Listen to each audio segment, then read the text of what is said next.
میاں نواز شریف میرے قائد ہیں اور ہم ہر معاملے میں ان سے رہنمائی لیتے ہیں اور مشاورت کرتے ہیں۔ یہ بات پارٹیوں میں اور سیاست میں اور جمہور میں یہ بات بالکل اس میں کوئی دو رائے نہیں کہ مشاورت سے فیصلے ہوتے ہیں، اور جب مشاورت ہوتی ہے تو اس میں سب کو اپنی اپنی رائے دینے کا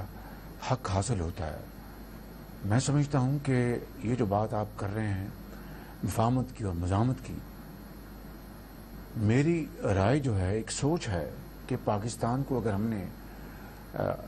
آگے لے کر چلنا ہے اور اس کا کھویا ہوا مقام اس کو واپس دلوانا ہے تو اس کا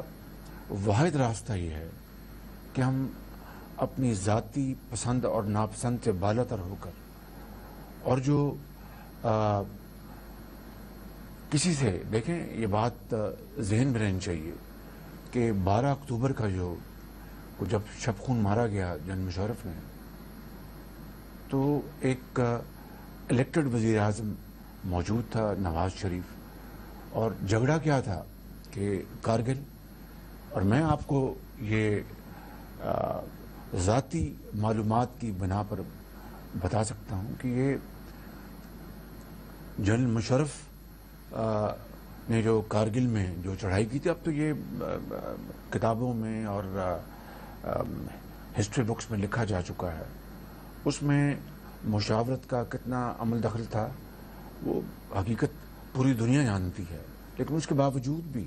پرائم منسٹر سے مشاورت نہیں ہوئی تھی۔ مجھے وزیر اعظم نے میاں نواز شریف نے یہ بتایا تھا کہ ان کے ساتھ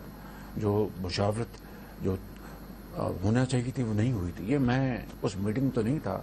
لیکن یہ ان کی زبانی ہے۔